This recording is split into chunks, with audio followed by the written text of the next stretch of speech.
how do we start to help? Let's pick the women that, I mean, I know we talked about a lot of lifestyle things already, but just even for them to be thinking about healthy hormones, balancing hormones, where do we start with them? I think an important thing to note, well, one, perimenopause and the changes in our hormones, because they are so universal, so systemic. They are affecting every single organ system in the body. It is not just your reproductive system. It is not just your brain and your mood. It is everything. Let's take the woman who's playing high level, right? Roxy, let's take you, right? And you're dialed, mitochondrial's dialed, nutrition's dialed, fitness is dialed. It's important to understand that, one, you've got to leg out because things are dialed, and it's a yes and. I always say yes, and your body is going to change. Your body is going to shift. But what we can do is bring hormones in. And so for me, a lot of friends of mine that are high level players, I started to notice things that are shifting and all the lifestyle pieces were locked and loaded. I'm like, okay, it's time for hormones. It's time for a little bit of hormones. Let's see how I do after testing to see. And so bringing those in, man, it's like the dimmer switch that went down a little bit gets turned back up. And so for women that are playing at a high level, again, as we start to lose those hormones, why shouldn't we be supplementing them back in? Yeah, bioidentical, right? Bioidentical hormones, body identical hormones. This is the Roxanne Show. Get ready. It's time to rise. Mariza, I love you. Let me just announce this to the world, how much I love you. You and I met a couple years ago and we instantly just, it was an instant connection. And I don't hand that out easily. I'm warm and I connect with a lot of people, but I genuinely felt a warmth with you, an ease with you. And, you are a functional practitioner. You are an expert in women's health. You empower women, not just, in the biological, physiological aspects, but also the mental aspect as well. I know resilience is a big part of the conversation with you. So when I meet a woman who's really embodying that empowerment, that warmth, that openness, and is someone who's speaking on these subjects, to me, that's like a home run. So I am so excited to have you here on the show with me, where I get to highlight your brilliance, your energy, and all of the wisdom and the knowledge that you have so much of that's going to help every single one of our listeners here with us today. Yay. Yeah, I can never forget the day that we met. Your energy, it just radiates. And I just knew, I was like, I just got to go meet this woman. And obviously, we're connected by Gabrielle Lyon. And I knew, anyone that she deems an amazing friend, I was like, I got to get to know. But it was literally your energy that it was like a magnet. And I'm just so grateful we got to meet that day. And continuing to just get to be a part of your world. Ditto, sister. And, you said the word energy a couple of times in there, and I think it's the perfect place to start. Energy. I mean, energy is life, right? And so we can speak about energy from a spiritual aspect, but we can also speak about energy from a vitality point. And it's something that I love to constantly talk about, because when we are functioning with low levels of vitality, our energy is low as well. And not only does that not feel good to that individual, but it's also affecting every aspect of their reality, right? I know that with you, again, there's a big focus. You are a female health expert. There's a big focus with you on hormone balancing, especially, women in mid-30s, 40s, 50s, and beyond. I'd love to start with just, what does vitality look and feel like to you? Like, what's the definition from your perspective of vitality? That's such a great question. To me, vitality is, you're radiating, really radiating an energy. Like there's this kind of this buzz, this feel like you wake up feeling good.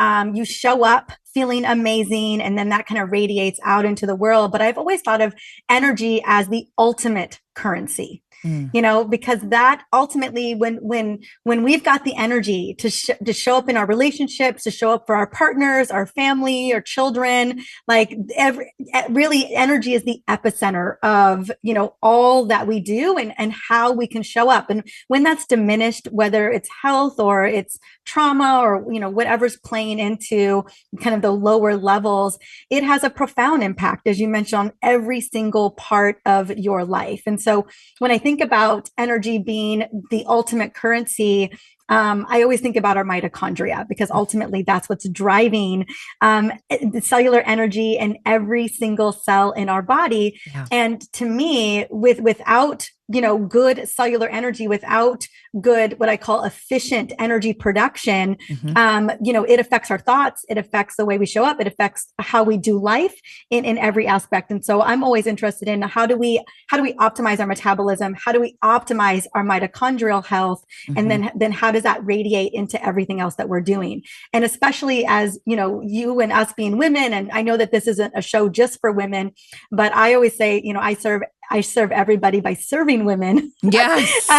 But that women, we're carrying so much. Yeah. And without having great cellular energy, without having great mitochondrial energy, you'll start to notice, things kind of falling apart around you, especially in your relationships, especially in the things that matter most. I want to double click really quick on the mitochondria. So I've spoke about it a lot, but I'd love for you to just give a quick definition of what mitochondria is for those who don't know. Yeah, absolutely. So mitochondria are these little organelles inside of our cells. And depending on the cell in your body, we have anywhere between 1,000 to 15,000. And Roxy, I'm curious, do you know where we house the majority of mitochondria in the body? Both men and women. Do you know? Muscle. Muscle's a good place. Muscle, we house about 10,000, and the brain around 10,000. Also, our heart is close to about 10,000. But where we have the most concentration of mitochondria in each cell is in the ovaries. Wow. Not the testes, the ovaries, and it's around 15,000 mitochondria. That's amazing. And so you think about women being the creators of life and life really happening there. It is no wonder that our mitochondria is so deeply tied to our reproductive health.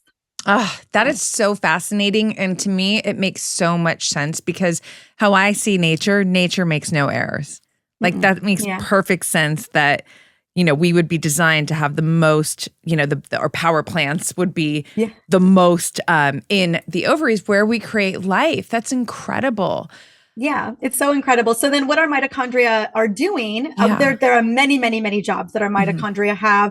But the biggest one, the one that we kind of always think about, is that they are taking substrates in terms of glucose or fatty acids, and they are converting them over to ATP. They're converting them over to energy. And they're doing this every single millisecond of the day. They are generating trillion, however many you want to say, trillions of ATP, so that our cells can do the work that they're doing, so that we're able to function, so that you and I can have this conversation, so that I can go for a walk, that I can be focused. Everything is reliant on our mitochondria being efficient, and their ability to process basically sugar and fats is really what it comes down to. And when we start to see our mitochondria at about 50% capacity or less, that's when we start to see biomarkers, our metabolic markers, start to go out of range unfavorably. And so our mitochondria are really the epicenter of not only our vitality, but also our metabolic health and our energy. And so when they tip the scale in the wrong direction, then we start to see our blood labs go out of range. I love that you explained that so perfectly.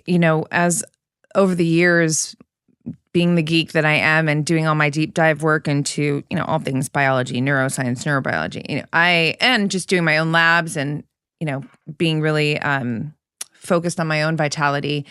When I learned about mitochondria and what mitochondria do for us, it became a priority for me to make sure that, it's cellular health, right? So when you think about health, well, what is health? I immediately think about the vitality of my cells, which then makes me think about mitochondria. And then you got to think like in lifestyle, well, what are you doing or not doing that is supportive to your mitochondrial health? So important. Absolutely. Yeah. Yeah. And we can get into that, when we're taking a look at metabolic markers, if you just want to get a sense of what's going on with your mitochondria, the big metabolic markers that we always want to look at. And again, one of the things I always tell people when it comes to, knowing your numbers, like you can't address what you're not measuring, but I think it's really important that we have a timeline over time regarding your particular markers, but most importantly, your metabolic markers. If cardiovascular disease is the number one killer of people, but most importantly, women, then we really need to know what those markers look like. And if those markers are being influenced by how well your mitochondria are functioning, then we want to be looking at those markers and saying to ourselves, oh my gosh, if these markers are going out of range, and I'll share those ranges in just a second if you would love, then really where we need to focus our efforts is our mitochondria, not necessarily, using medications and drugs to get those markers back into range. We need to be looking at, well, what's the root cause of why our mitochondria aren't functioning? And often that, that's food, but it's also how we're living our lives, which I would love to get into. And that's what I always think about, just like you. It's like, okay, I'm looking at all of my markers. I'm looking at everything. And, the way that we think about it in the healthcare system, the allopathic system is, okay, what kind of medications can we leverage to get these markers back in range, whether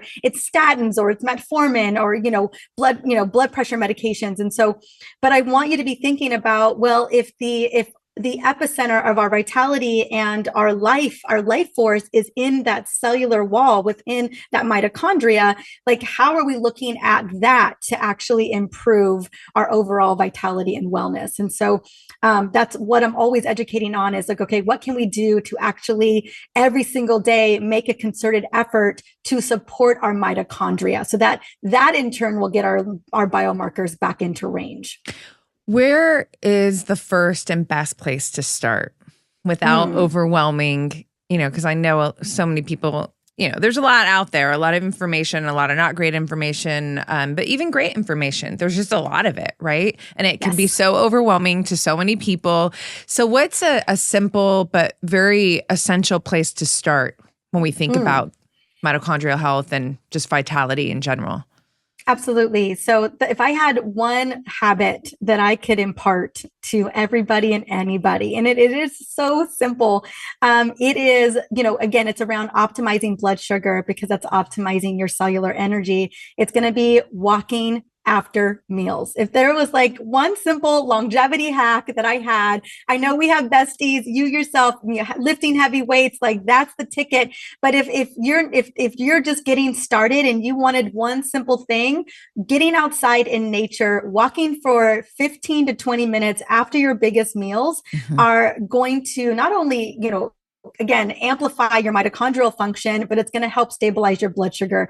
And with 92% of us having some level of metabolic dysfunction due to insulin resistance or blood sugar issues. I know that, Gabrielle talks about, insulin resistance isn't necessarily a blood sugar issue. It's a muscle issue. And I agree. But if we had to just start somewhere and it wasn't hire a personal trainer and get in the gym and start lifting heavy weights, I want you to at least start moving your body and doing it outside as much as possible. Why should they be walking after dinner? Like what mechanistically takes place? Absolutely. So it is muscle. It is the muscle is the why we're doing this. And so your muscle is your metabolic sink. If again, insulin resistance is one of the kind of the number one driver for cardiometabolic disease.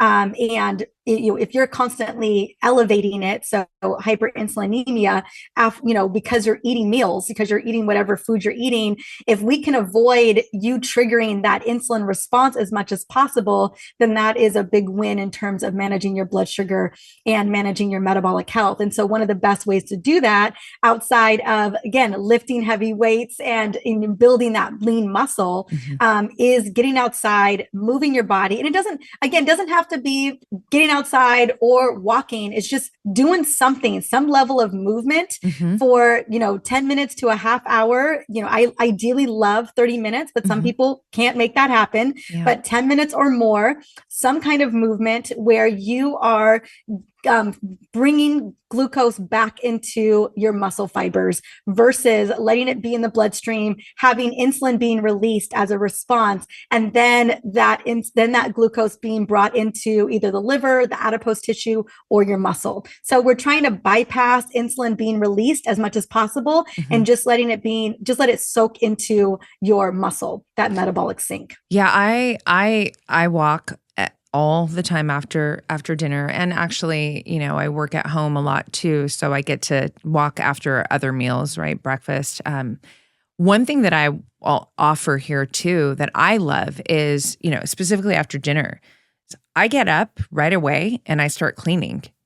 So you even if you're not, let's just say you live somewhere and the weather, it's, all the things, right? It's like get up, wash dishes, put the trash, like maybe fold some clothes or whatever it is, right? You're being very efficient at the same time, right? Because you're handling your house, right? That's efficiency right there, Roxy. Right. It totally works. And then for me, I'll go walk afterwards. But this bridges to another important thread that we need to pull on: nutrition.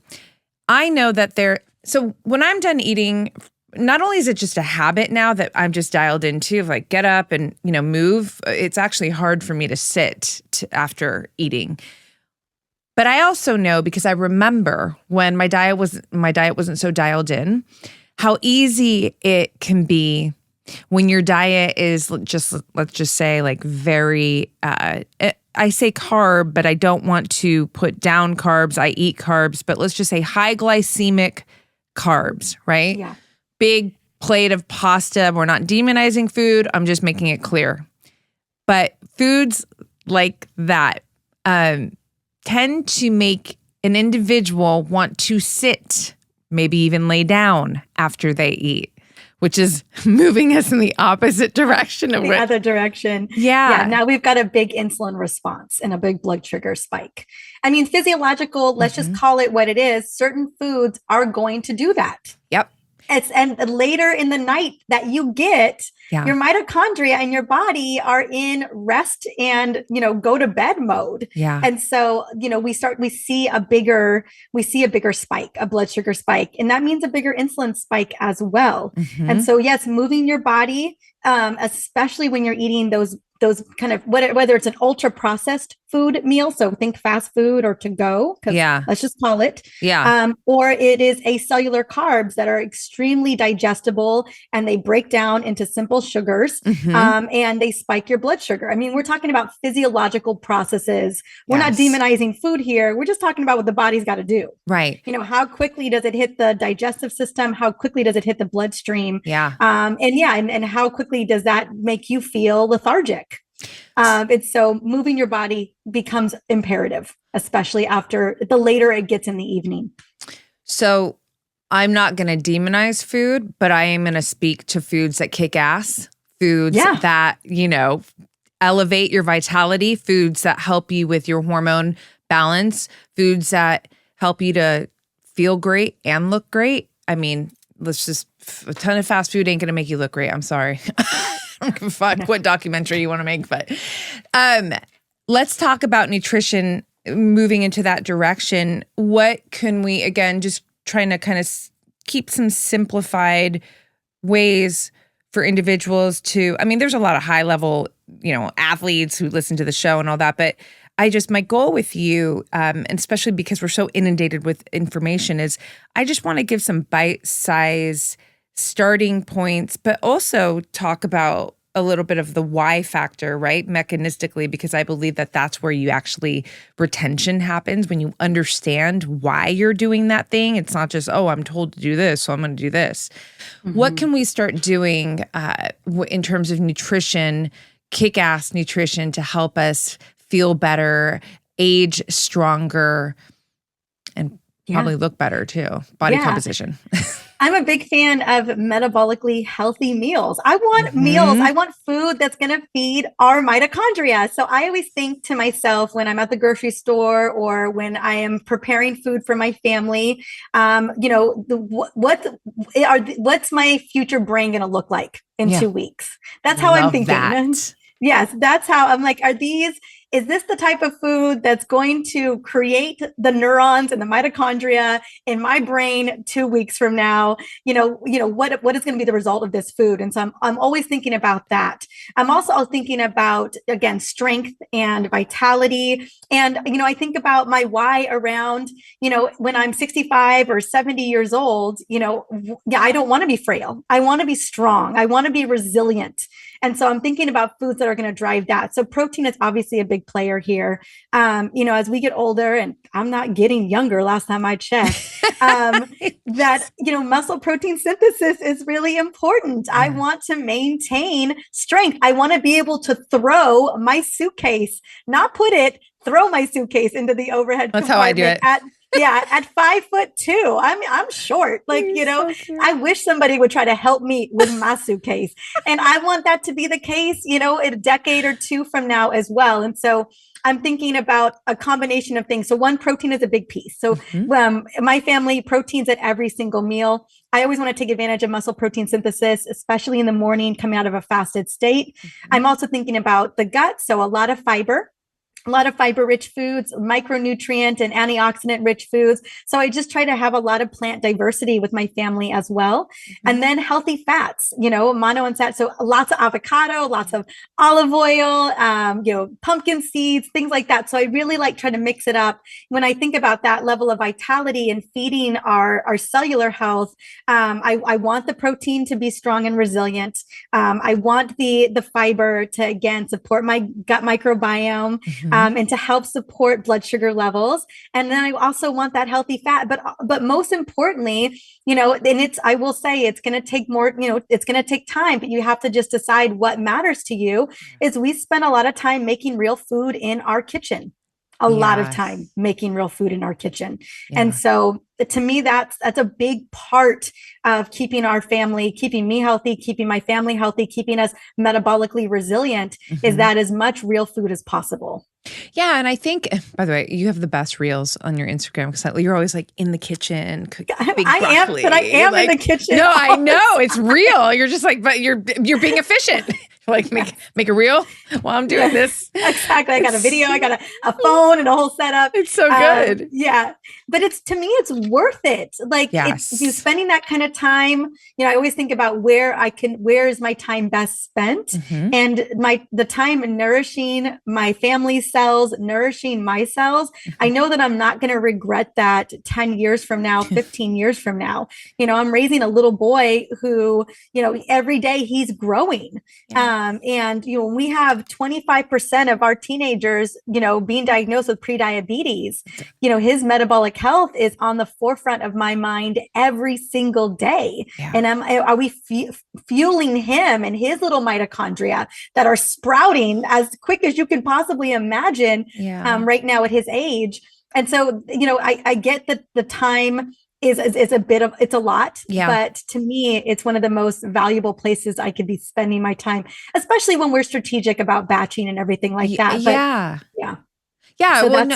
I was going to just say that there are ways to make it easier on yourself to eat whole foods. Like it doesn't have to be, an hour cooking dinner every night necessarily. There are ways around it, but I think the thread to pull on that's so important is you have to feel like it's worth it, that you're worth it, right? And that I think is a large part of why it doesn't happen with a lot of people. I don't believe, let me ask you actually, what do you believe? Do you believe at this point from your professional lens, your expertise, you witnessing, the level, the amount of illness, even if it's not just like a big illness issue, but just, it could be some kind of body composition overweight, low energy. Do you feel like a lot of what's happening with all of this is the result of not being educated or lack of application. Knowledge is there, but lack of application isn't. I think it's even deeper than that. And definitely more lack of application. But, you know, what we've created, you know, what I was fed, like not even just fed, I was fed a lot of ultra processed foods, but no, the mindset that I was fed, you know, that survival mode was the only mode, you know, working constantly, you know, we are sitting all the time. We're sedentary. Even if we get that one workout in the morning, we're probably in our seats 6 hours a day. We're not moving enough. We're not outside. Honestly, we're all just one big mitochondria, and our mitochondria do best in the sunlight, getting charged up. And so much of that's been lost on the, you know, advent of this modern world that we're living in. So not only are we inundated with all this excess processed food that is just makes things convenient, you know, we have all this excess technology. So we're disconnected from people. We're isolated more than ever before, you know, and we wonder why our light is dimming. We wonder why we don't feel good anymore. Right. You know, a lot of the things that, how we were meant to thrive has just been taken or that we've lost our way in it. Yeah. And so for me, you know, spending time with people in real life, you know, it's so important. That connection, that oxytocin, you know, creating community, so important. Being outside in nature. I take 4 to 5 walks a day, even if it's just 5 minutes.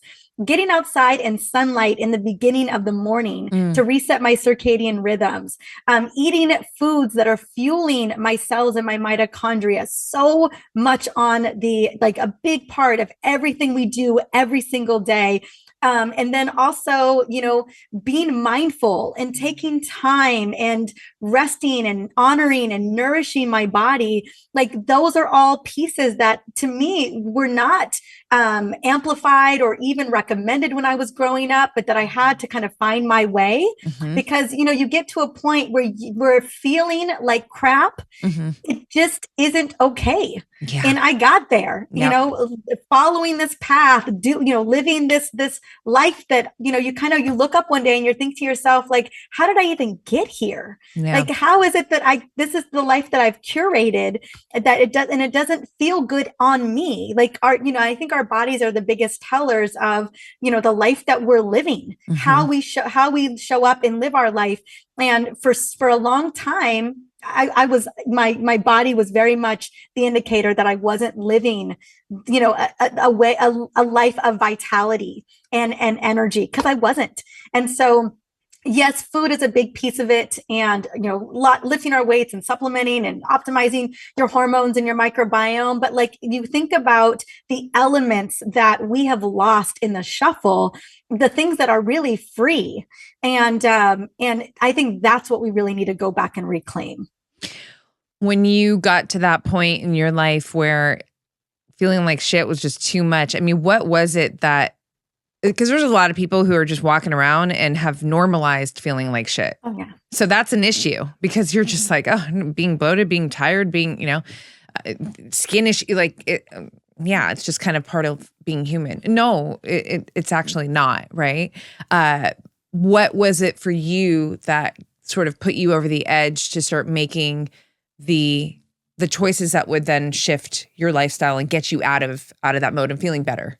You know, I started feeling like crap probably earlier. At least it looked like earlier than I should have. I mean, I was in practice at the time. I was in my late 20s, like barely 30. And I was treating women with the same conditions that I had at 29 years old, and they were in their 40s and 50s. Wow. And I thought, oh my goodness, like I am 20 years ahead of where I am supposed to. And I wouldn't even say that these women should have been dealing with these symptoms in their 40s and 50s. Yeah. But I looked at myself and I was like, oh my gosh, I am literally, these things that are coming up for women in midlife are happening to me now. I'm years away from midlife. And so that was the wake up call for me, is there was a disparity between what I was seeing in practice and then what I was experiencing in my own body. And that's when I knew I was like, you know, I have to make changes. But even deeper, I've always been good at following the protocols and doing and checking the boxes and doing the things, but I found myself continuing to fall back, like just find myself back at square one. And I was like, man, I feel like I'm doing a lot of the things, but I hadn't changed my belief around what I was doing. Okay, wait, we got to pull on that. Yeah. That's huge. Please, yes. Let's go deeper there. I was, like many of us, I was brought up in a family. My grandfather, my on the Mexican side of my family, he just passed a week ago. Oh. And he was, an immigrant. Both of my grandparents were immigrants or, kind of barely here from Mexico. And my grandfather probably clocked 16 hours a day working. And he brought his kids up and his granddaughters up with, you do the thing that needs to get done first before anything else. We call it doing the needful in my family. And it's, you do what needs to get done. And if there's anything left over after that, then maybe you get to do that. Wow. And so there was this driving force. And I think a lot of people who grew up in immigrant families know that and feel that, that our value was all predicated on productivity, that was the only way we were valuable. And actually, I'm considered the most valuable of my family till this day, the Mexican side of my family. And I'm the one giving the eulogy because my family wants the most decorated family member up there giving his eulogy. Wow. And that's just how my family is. And I'm, that's what they want. That's what they want. Yeah. But I'm like, this is what I come from. This is, they're like, you're it, you're the one who got the doctorate. You're the one we want on stage, for your grandfather. Cause as he would say that, I was what it was all for. And so, and that's a lot, it's a lot of pressure, yes. And so my family is like striving or bust. And so I remember I just was striving and surviving for so long. And I think that there's a healthy version of that where you're driven by purpose and you tend to yourself and you nurture yourself, but you also do what you were meant to do on this earth. So I think that there's a beautiful balance between that. But for so long, it was only survival. Yeah. And so as I was trying to get better, the mindset was that you're not good enough because you're not doing enough. Yeah. You're not trying enough. And so I kept finding myself back on my butt, and I finally had this epiphany. I was like, oh my gosh, it's this limiting belief that I am not enough unless I'm burning myself into the ground. And a lot of my family still believes that to be true. I watch that happen constantly on that side of my family.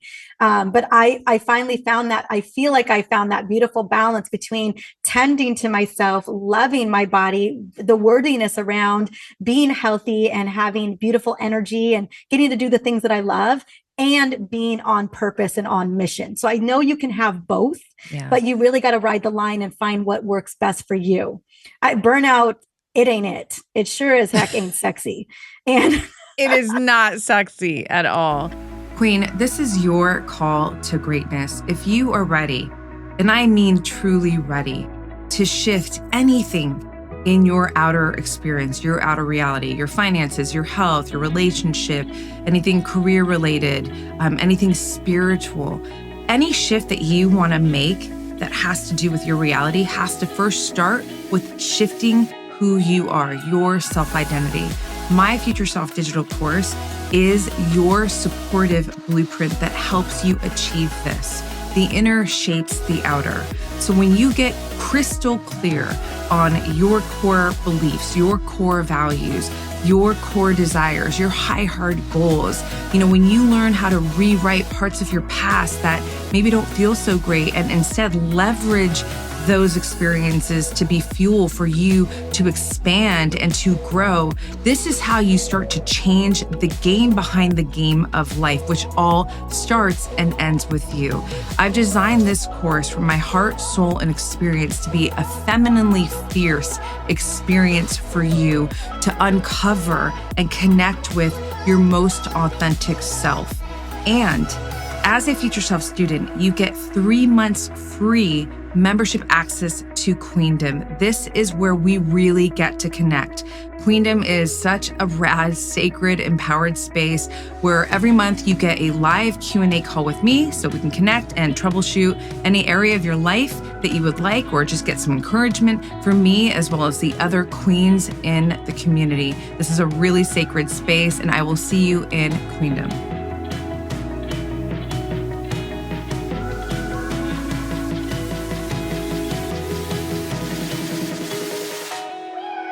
And I define burnout actually, I mean, there's a lot of ways we can look at burnout, but I see burnout as a symbol of you being disconnected with your true essence, your true self. And when you know, everything that you just explained, if you're driving for the thing, whatever the thing is, right? You're kind of always moving outwards. The goal is always outwards. Your attention, your focus, everything is always outwards. You're always in the doing. When are you in the being? You're not, right? You're the scales are tipped now. And so that gets old really fast, and will actually age you really fast too. Think about it, right? Amen. Right. It's like, and you know, and this bridges us to into the zone. Just I want to pull on some threads for women specifically, but that I don't think that way is great for anybody, male or female. I think we need to harmonize the doing and the being. But when we think about women specifically, and we think about our stages of life, the hormonal changes, stress in particular, and how our bodies respond to stress. And I'm not talking about eustress, good stress. I'm talking about distress, like not healthy stress, right? Deregulation, yeah. Yeah, I mean, that is really a fast track. Like for women, you know, I mean, I'm in my 40s. My capacity for stress, you know, that dysregulation, hard stress, you know, I know how to manage it well, but it's certainly different than when I was in my 20s or 30s. From a physiological standpoint, from a psychological standpoint, I have stronger tools than ever before, right? But I've also been doing the work my whole life. So thinking about what you just shared and how you overcame that, which is so great and probably not necessarily easy for you to do as well when it's something that's so embedded and it's from a young age and it's attached to love, right? It's your family. And that makes it really hard to detach from that because you probably, you know, like you said, it's like your value, your worthiness, your enoughness is, you know, contingent on this concept of how much you're doing and progressing and, you know, achieving in your life. But I think it's really important for us to talk about how, you know, for women specifically, because I know that there's a lot of women who actually listen to the show, who I know personally, who function on that level. And it's a teardown, not only of their health, but I believe also psychologically, confidence, self-love. Yeah, it's not expanding any of that. It's actually hurting more of these attributes and ultimately this connection with yourself. Yeah, it's multifold, right? When you wear yourself down, when you've lost, like you said, losing, you know, your doing versus being, constantly chasing the horizon. Well, you're never going to get there. It's going to keep moving forward. The goalpost will keep moving out. It will never stop moving out. Damn moving target. Exactly. It's a moving target. You ain't ever going to catch it. No. You know, your standards, whatever that may be, that's just kind of driving you forward. It's a fool's errand in a lot of ways, you know, and disguised with a lot of accolades. You know, goodness knows, again, just as it's even showing up and presenting itself for me here with my family today. But it is, I mean, I think where women really begin to notice it, obviously in our confidence and our worthiness and how we feel about ourselves definitely plays a role, but physiological, I think that's where we really notice. You notice you're exhausted. You notice the brain fog. You notice the mood swings. You notice the menstrual cycle changes. And, you know, when we start to see in our 40s, when we start to enter into early perimenopause, and we have our hormones are just declining, because that's what that is. Perimenopause is as a state of, hormonal chaos in terms of declining and fluctuating hormones. All of a sudden, it feels like a lot more things are up for review, because that predictability of those hormones, that ebb and flow every single month that happened for 30 years, is shifting and changing. You have that, and you kind of tethered that with, that burnout and that constant doing, you're going to feel like that the rug is going to get pulled under you. I think that's where a lot of women, especially in their 40s, really have that, that kind of, come to Jesus moment, whatever you want to call it, because everything's hitting the fan. Yeah. Everything's up for review, because all of a sudden they don't feel good. Yeah. Is it your hormones? Probably a little bit, but it's also probably how you are living your life. I'm so glad you said that. Yes.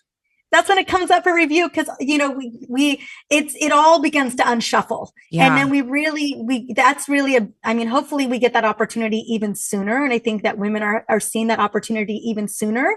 But if it didn't happen to you in your 20s or your 30s, it's surely going to happen to you in your 40s, because you're going to not have a choice. It's really going to be right there, in your symptoms, how you feel. And you begin to realize that you're stepping into the second half of your life, and you have to ask yourself, who do I want to become? Yeah. How do I want to show up? Not only for my people, but for me. Yeah.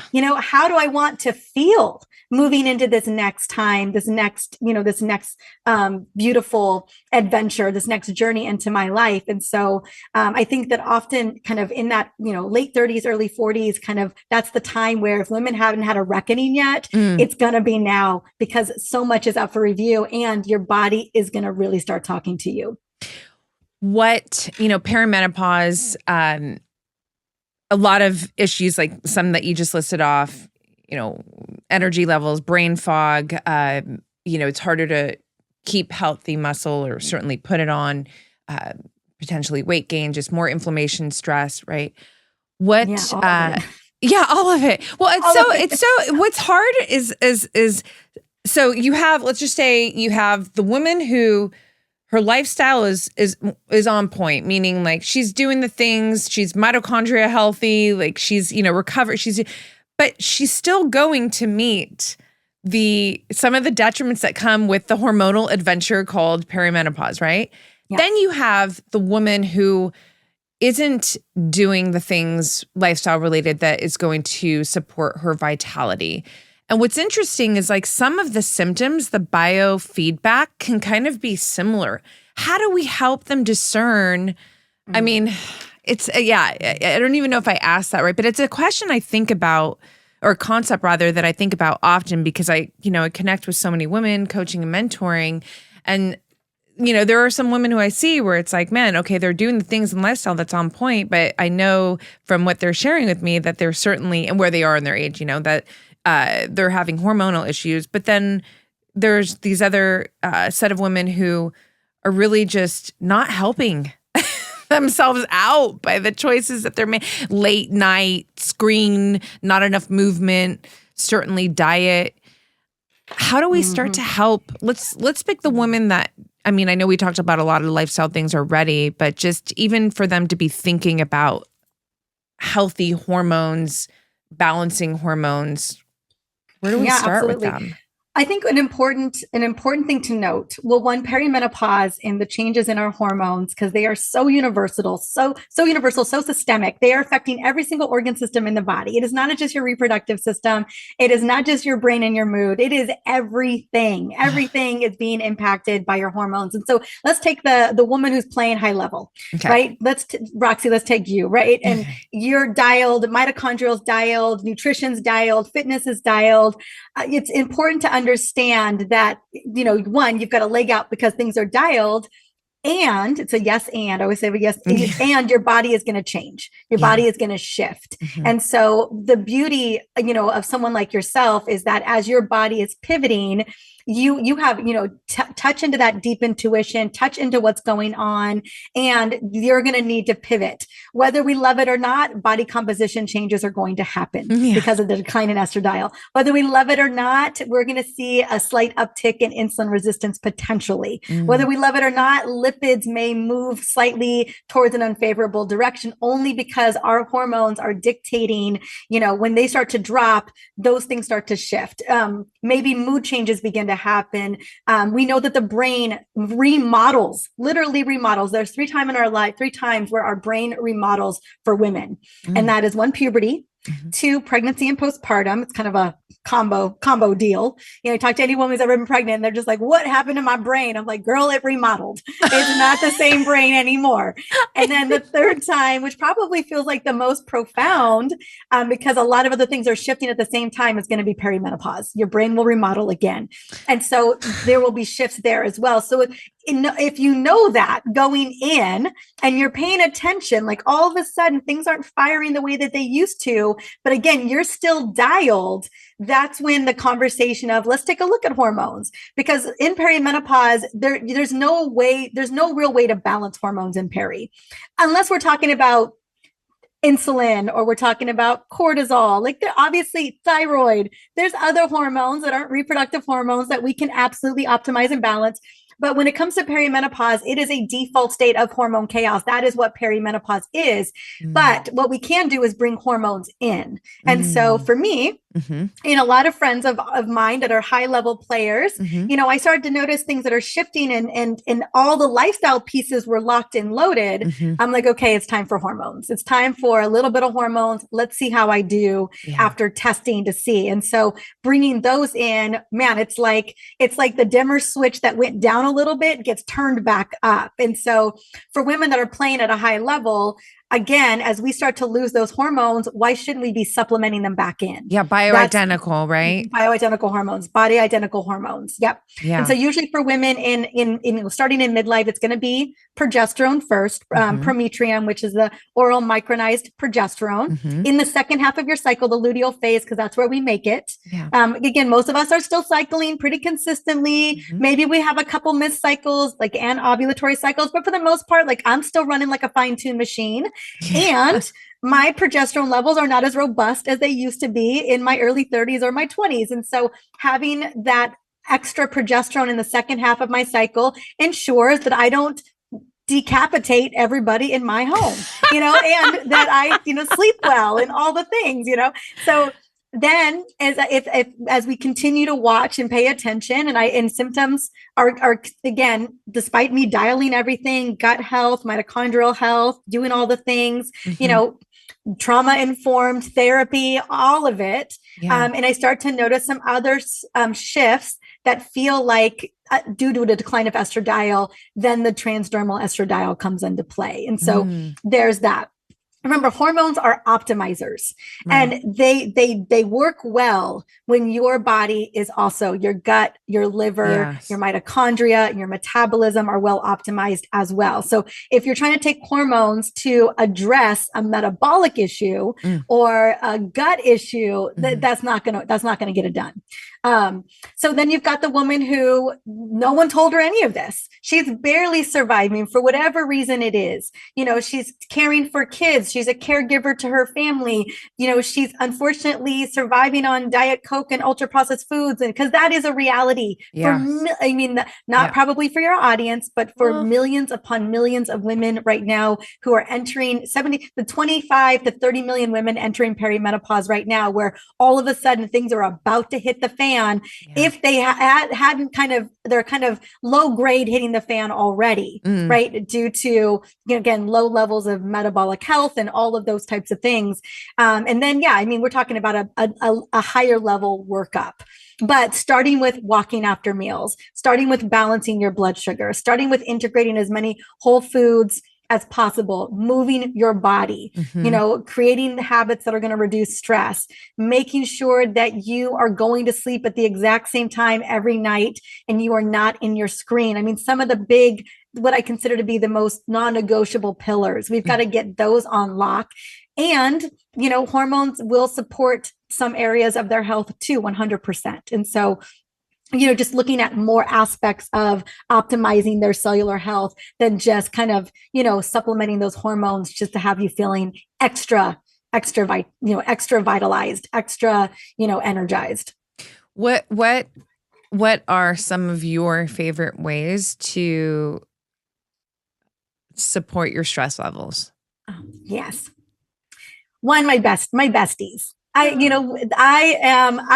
have always been, my entire life, I have been a champion of women. Ever since I worked in a women's clinic I went to an all women's college, for goodness sake, I did.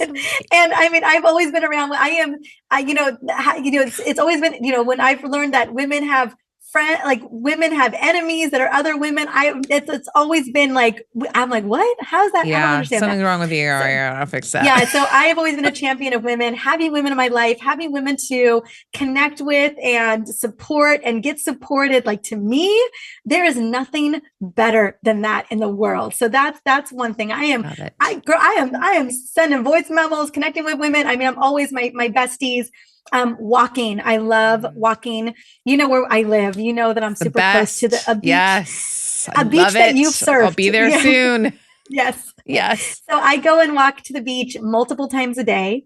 That's a big one for me for reducing stress. Mm-hmm. I love, I have, I'm a big fan of, again, learning from my own journey, that I have no desire to effort my way through life anymore.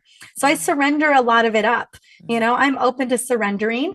Another thing that I think you and I both have in common is journaling. I am just a big time journaler, and I've got your journal and I freaking love it. I love, future casting in terms of journaling. I love kind of stepping into my future vision self, my higher self.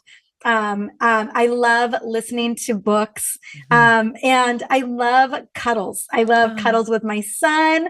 That's probably one of my favorite things that I do every single day, is just that oxytocin boost. There's nothing. The only hormone that will trump excess cortisol and trump the stress response system is oxytocin. She will come in and befriend and shut that stress response system down. And so I'm a big fan of just, optimizing that oxytocin as much as possible. And then the other thing that I really love to do is just shaking it out. Dance parties, shaking it out, swamping out, yelling into pillows. Again, when that perimenopausal rage happens, like just processing and getting those emotions out if they're coming up for me. That's another way I feel like I really tend to myself. What does self-love mean to you? Self-love to me is honoring my truth. It is doing the things that I love. It is, creating joy in my life. I think so often we will, again, I've been trained to do the thing that I need to do, well, there's always something to do. There's always an obligation to, have to meet. And I always tell people, like, there's never going to be a time where people aren't going to need something from you. That you go to your inbox, believe me, there are things that people want, work's never going to stop. But really tuning in to the things that light me up and bring joy, and choosing into those, to me, that is self-love. How have you learned to trust yourself? And why do you feel it's important for an individual to have strong levels of self-trust? Well, I think, I've learned the hard way, as I didn't for so long. And, it really showed up. I mean, for me, physical manifestation. What did that look like when you say you didn't? Like, give me an example of you not trusting yourself. I think, from high school or even college, choosing career paths, just do, not listening to myself, just doing what I was told to do, not questioning or asking if this was the right thing for me. And then, you end up there and that question of like, how did I get here? I never would have gotten here if I had listened to me. And so I think through a lot of trial and error and through not listening to me and the consequences of that, the kind of awakening and noticing like, I don't even know how I got here. And starting to really tap in. And so, in that, listening to my intuition, listening to my truth, a lot of that came from journaling. A lot of that came from really asking myself, like, what would you love? What feels what feels like the right thing for you? Like, what are you here for? Those types of questions, the deeper the questions, the better, has allowed me to step into my truth and to really trust that direction. And sometimes it requires a recalibration, but the more and more that I journal, the more that I ask those questions, the more clear I am on where I'm going and that I'm connecting into what is real and true for me. What are some of the things that you do in your life that help you feel more self-confidence?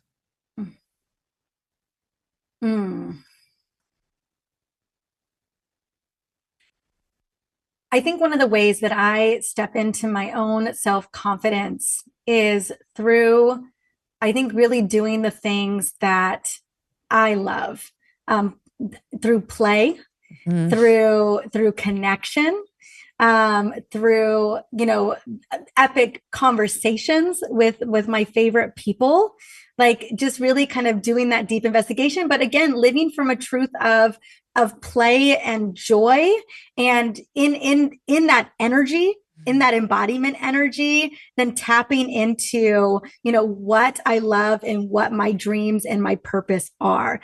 And every time I tap in, it is always so crystal effing clear that I am here to serve women and that I'm here to help them live their fullest potential by, activating their energy, by activating their truth, and by activating their joy, what's fueling them. I think so often we're just tethered into what we think we're supposed to be doing, and we just lose ourselves in the process. And so that's what's always been clear to me. Every time I tap in from that place of energy and joy and just that feel good place, it is so crystal clear that I'm doing what I'm meant to do. Girl, you are so doing what you're meant to do. You are so anybody who's listening or maybe watching this on YouTube, you have to be deaf and blind if you're not capturing your radiant energy. Truly, you are an incredible woman, and that is not just a happy, feel good, positive podcast fucking comment. It's truly a truth. You are so prolific. I mean, what do you have, like 7 books under your belt now? Bestseller, the Essential Oil Hormone, that I actually just started reading that book. Sorry, I chopped the title. That's not the actual title. What's the title of your hormone? Essential oil? The 7th book, the Essential Oil Hormone Solution. And it's so 8 good. books. Yeah, but it doesn't matter. That's a book. Yeah. I love how simple it is. I have my doTERRA Motivate roller. I am all about, a big part of our conversation today is, embodying rituals that have us feel good. Yes. And anything that can really shift our energy. So one of the reasons why I fell in love with oils in particular is I was always looking for a way to, we have shit days. People, there's going to be those days. Yes. It's just going to be one of those days where, and there's a lesson in everything. Sure, absolutely. And but you also get to have a shit day too. It's a yes and have your shit day, and you get to learn from it. But there are times where you want to shift yourself out of it, and obviously there's beautiful techniques and strategies for processing emotions. Whether it's a rage room or yelling into a pillow or just really connecting in where that emotion's coming from. But also sometimes we want to move through it too. Like on the quicker side, and so that's the reason why I love oils. Is they kind of just, you can choose your mood, you can choose the way you want to feel pretty quickly. And I have always loved them because they accentuate rituals. And there's a lot of rituals that I have that they help me to accentuate. So to me, I believe that we get to and we deserve beauty and gorgeous rituals and things that are simple and easy that can really elevate our energy. And I think that they do a great job of doing that. I love that you said everything you just shared. And I love that essential oils is a part of your life and your practice and really your wisdom and your expertise, because it's pretty niche. I mean, I don't think necessarily a lot of high level functional practitioners can speak to essential oils the way that you can. So I just call you the queen of essential oils. And I personally love them. And I am a very ritualistic woman. And I know I said when I was on your show, for me, rituals are routines done with heart and soul.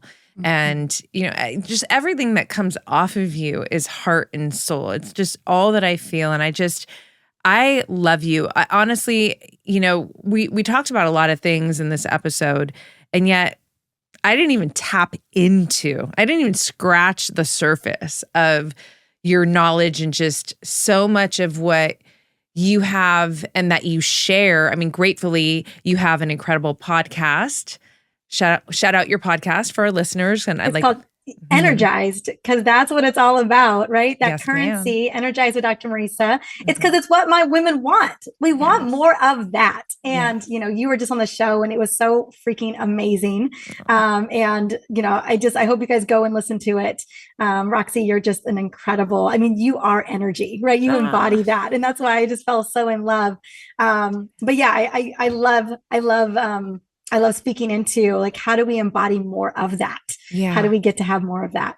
Where can our listeners find you online? Instagram. Again, I love your Instagram. You're always putting out reels with so much information, honestly.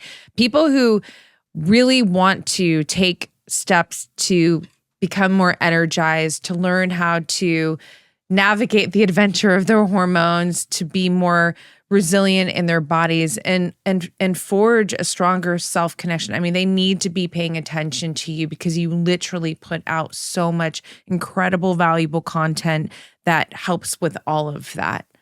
Where do they find you? So Instagram at dr.maritza. Longer form is on YouTube, but really, where I love to, where you really get, if you're a woman, you're traversing, the midlife journey, you're in your 30s, 40s, or 50s. It's really my sweet spot, because that's the pivotal moment. That's where everything shifts. And what we do in that 10 to 15 year transition is going to set the tone for everything moving forward. And so if you want to dig into the nitty gritty of hormones and gut health and, regulating your stress response system and autoimmune issues for women and why we get them more than anyone else, all of that, that's where the show is, where you're going to learn all that from. Amazing. And my last question, what is something that you don't get the opportunity to speak about often? Maybe people don't ask you the question, the conversation just doesn't go there. But what is something in that area that really lives and vibrates strongly in your heart that you would love to speak about more? Yeah, we really talked about it in your episode, Perfect. Which is stepping into your healthier self. I think the first step of stepping into your energy and stepping into your vitality is having a vision, having a North Star for getting there, embodying that life, asking yourself, who do I need to become to step into her? Because I feel like once you're so clear on who you're becoming, a lot of it just unfolds naturally versus efforting your way and trying all these things and just kind of, you're just kind of throwing things at the door and seeing if it'll land. And often it doesn't, because you're just not clear on where you're going. And so that has been such a powerful piece of my own healing journey, my career journey, everything I've ever created and curated. I have had a vision for it first. And I think that's often the missing piece to really getting what we want, embodying our truth, and living in our highest, most energized place. So that to me is a big part of it. people want lab numbers. They want, they want to talk about, how does insulin resistance play into it? What is estradiol doing? How does progesterone, bind to receptor sites in the brain? But ultimately, and all that's important, sure.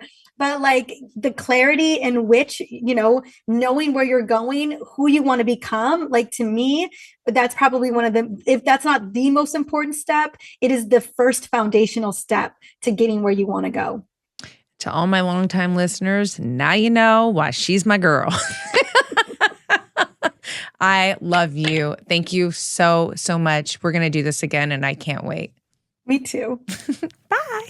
Thanks so much for listening, you guys. Please like, subscribe, and share. And don't forget to leave us a 5-star rating and review.